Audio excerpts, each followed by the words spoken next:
మీ ఇల్లు ఎప్పటికీ పటిష్టంగా ఉండాలనుకుంటున్నారా? కాన్ లైఫ్ కెమికల్ తో ఇది సాధ్యం. ఈ నెంబర్ను సంప్రదించండి.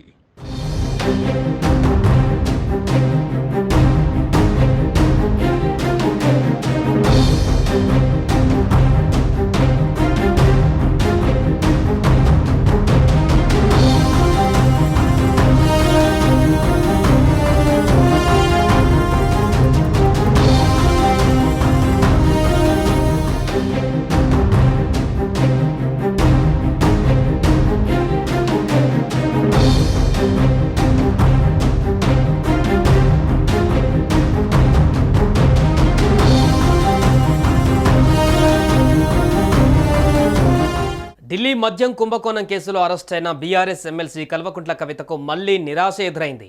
మధ్యంతర బెయిల్ పిటిషన్ను రౌస్ అవెన్యూ కోర్టు వాయిదా వేసింది.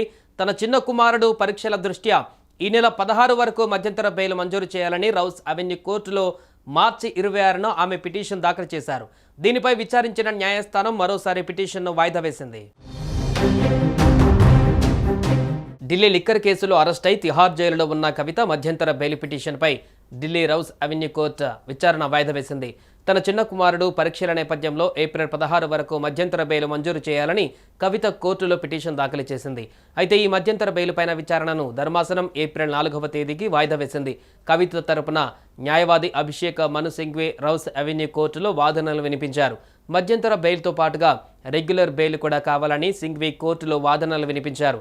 ఈడీ విచారణకు కవిత సహకరిస్తున్నారని కోర్టు దృష్టికి తీసుకువచ్చారు. సుదీర్ఘ వాదనలు, ఈడీ రిప్లై, రీజాయిండర్ కోసం సింఘ్వి కోర్టులో సమయం కోరారు.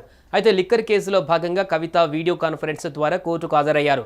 ఈ కేసులో భాగంగా కవిత భర్త అనిల్ కోర్టుకు నేరుగా హాజరయ్యారు. ప్రస్తుతం లిక్కర్ పాలసీ కేసులో అరెస్ట్ అయిన కవిత జ్యుడిషియల్ కస్టడీలో ఉన్నారు.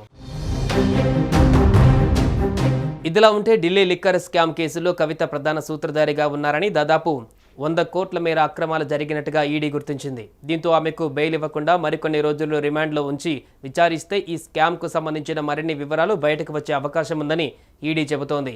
కవితకు బెయిల్ మంజూరు చేయకూడదని ఈడీ అధికారులు న్యాయస్థానాన్ని కోరారు.